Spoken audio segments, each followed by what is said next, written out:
Hello everyone, today I'm so glad to share our paper, Deep Constrained Least Squares for Blind Image Super Resolution. This work was done by Megvi Technology, Kuaishou Technology, and UESTC in collaboration. The code and pre-trained models are already publicly available. The blind SR model assumes that the LR image is obtained by blurring a HR image and then downsampling it and add some noises, given by the following formulation. For most blind SR methods, they'd like to first estimate the blur kernel, and then restore the high-quality image based on that kernel. They usually use both the image loss, such as L1 loss, and the kernel loss to optimize their networks. However, we noticed that there are two problems among current blind SR methods: kernel estimation and kernel usage.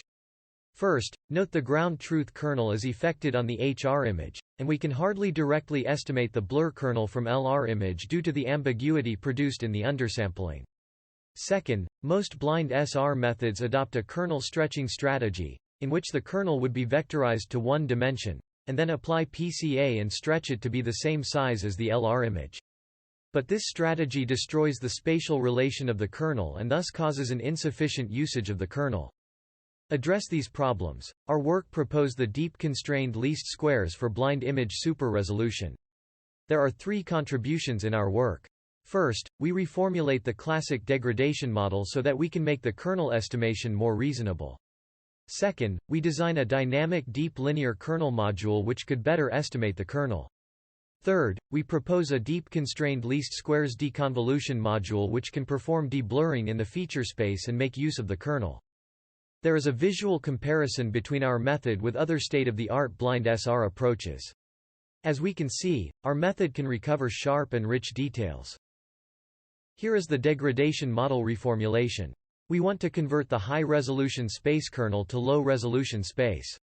To do that, we firstly reformulate equation -1 in the frequency domain to get equation 4, and equation 3 is the reformulated kernel KL. For numerical stability, we also add a positive small number epsilon to the denominator as equation 5. Then we can estimate KL from the LR image, as the examples below. Based on the new degradation model, we would like to estimate the kernel first. For this purpose, we design a dynamic deep linear kernel, DDLK. Instead of directly estimating a single kernel, DDLK choose to predict a group of filters with different kernel size, and preserving their receptive field to 21. Then we can convolve all filters with an identity kernel to get the final k-hat.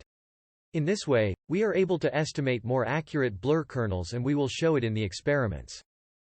After we got the estimated kernel, the next step is to apply a deconvolution method to get the clean image. Furthermore, we derivate a deep deconvolution module which could be applied to the deep feature space, named DCLS. First we rewrite the degradation model in the feature space as equation 6. Our goal is to get the deblurred clean feature R-hat. To solve it, we introduce the Lagrange function and can derivate it to equation 10. We also noticed that the smoothness of each channel can be very different, so we use CNN to predict the smooth filter for each channel. Then we can explicitly get the deblurred feature by equation 11. This is the overview of our framework. Given the LR image, we will first estimate the blur kernel using DDLK and meanwhile extracting the deep features by several resblocks. Then we use DCLS to get clean features R-hat according to the equation 11. After that, the original feature and the clean feature are sent to a dual-path attention network to obtain the HR image. Note, since the feature is extracted by the nonlinear network, we design the dual-path network to compensate the artifacts and errors introduced from deconvolution. In this experiments, we evaluate the proposed method on two public datasets, Gaussian 8 and div2krk. For isotropic Gaussian kernels, our method achieves an ART performance in terms of PSNR. For anisotropic Gaussian kernels, we still achieve a new ART performance on div2krk. The results of estimated kernels also indicate the proposed DDLK is powerful in kernel estimation. Our estimated kernels are closer to the ground truth kernels. This is the visual results on isotropic Gaussian kernels. And this is the visual results on anisotropic Gaussian kernels.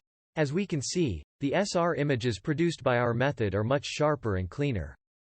Thank you for your attention.